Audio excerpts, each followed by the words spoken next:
Hey everyone, welcome back to another episode. In today's, we're going to continue the conversation of leasing and commercial real estate, and in particular, we're going to talk about leasing commissions. Let's get started.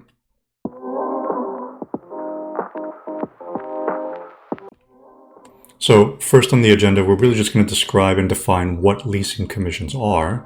From here, we're going to talk about how we calculate them, and we'll end with how they're paid once we know that amount. So let's first start off with what are they, right? Like, what are leasing commissions?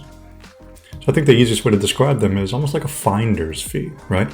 So this is a fee that is negotiated in advance between the owner of the building and someone else, right? So typically a broker or someone who has a relationship with an existing tenant or prospective tenant. And so it is the owner compensating, so it's typically owner paid. It is the owner compensating that outside third party for helping them identify a tenant to occupy their space.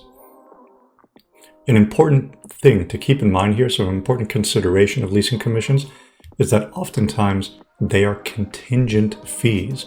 So it is a fee that is only paid if that outside third party, so in this case, let's just use a broker as an example. So if that broker finds a tenant, then they can get paid. But if they don't, they won't get paid. So it is a contingent fee. And this understanding of it being contingent typically doesn't sit all too well with a lot of folks, especially if they're doing a lot of work trying to curate relationships and find those tenants for these owners. So there's a couple different ways in which we can calculate commissions. One is a flat fee. So a broker could say, you know what? None of that contingent stuff. Maybe just pay me $50,000 and I'll find you the best tenant. Or it could be contingent. So maybe I'll pay you $100,000, but only if you bring me the right tenant. Alternatively, the fee could be not simply a flat dollar amount, but it could be based on the value of the lease. So if the broker brings you a lease that's worth $30 million, it'll be one fee, versus bringing you a lease that's worth $3 million. So typically, the way that we'll perform this math on the percentage of the lease value is we'll estimate the value of the lease, and then we'll multiply it by whatever the commission rate happens to be. So there are a couple schools of thought when we think about this right-hand category. So one is, it's whatever the value of the lease is. But some folks will look at it a little bit differently, and they'll say, you know what?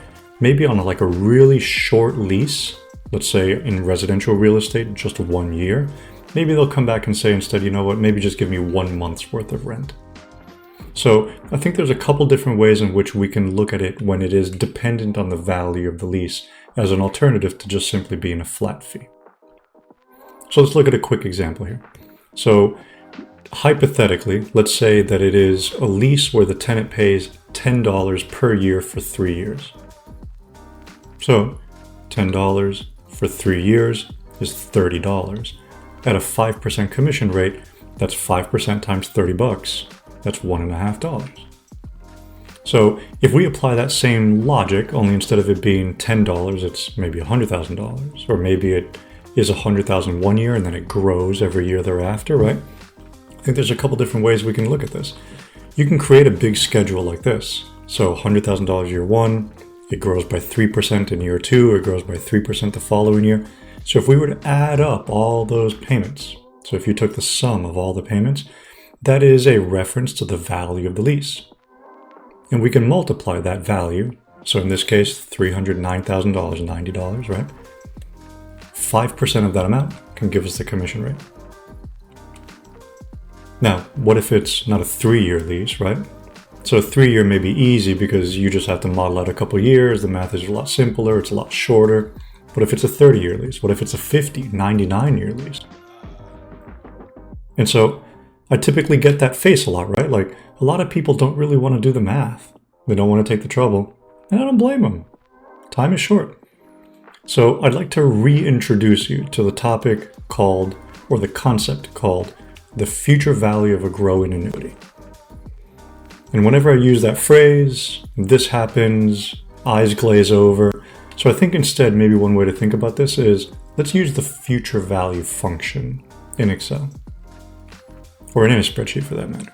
So if you remember the 5 key method for time value of money calculations, if we define number of periods, rate, payment, present value, and future value, in this case, we're looking for the future value. So let's define each one of them given the prior example. So the number of periods is 3, it's 3 years. The rate that those payments change over time is 3% a year, so the escalation rate within the lease. The payment per year is $100,000 starting in year 1. And the present value is 0. So there's no payment due at time 0, right? Like nothing now. So there's no value right this moment of that giant string of payments. So what we're really looking for is what is the value in the future? What's the sum total of all the payments that are made?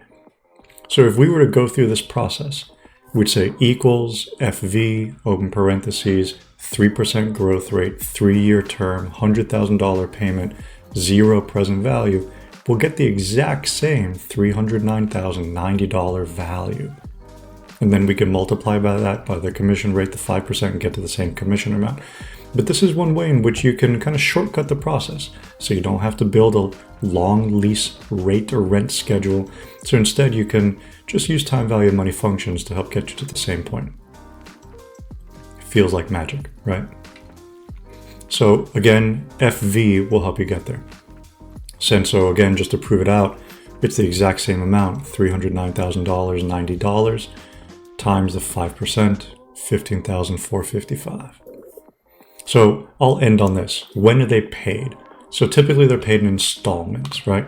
So if it's a very short-term lease, they'll typically just pay 100% of the lease payment up front. This varies, right? But oftentimes short-term leases could be, let's say, residential real estate, or very short-term, like 1, 2, 3 year short-term commercial leases. Another option is you pay some now and some later.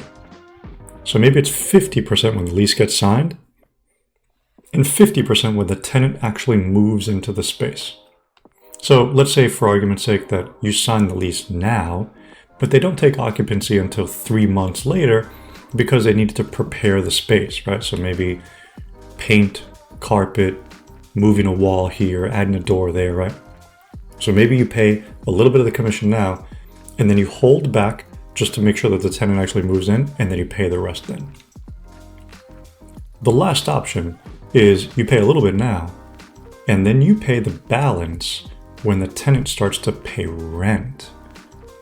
Now, this is an interesting consideration for an owner, right? Because what if you have a lease where there's a lot of free rent on the front end? Or maybe there's a very complex tenant improvement build out. So what if it takes you a year from the point that you sign the lease to the point that they actually start to occupy and pay rent? Look, if that's true, then we need to find another way to deal with this, and maybe you defer the commission that much further. You are really, as an owner in this case, finding a way to reduce the risk of paying commissions on tenants that haven't started to pay rent yet. So just to recap, leasing commissions are effectively finder's fees that are paid to brokers or other third parties for helping you as an owner identify a tenant to occupy your space. The commission is oftentimes based on the value of the lease. So yes, flat fee, 1 month of rent, that's possible. But for the traditional way, it's based on the value of the lease. You can calculate that value 2 ways. You can create a rent schedule and add everything up, or you can use the future value function. They're paid really at any point for negotiation purposes, but typically it'll either be all of it up front, 50-50, or in increments or installments whenever the tenant takes occupancy and then when they begin to pay rent. So as always, I appreciate you taking the time. Hope you learned something today. If you have any questions, please feel free to reach out. Otherwise, I'll see you in the next one. Thanks.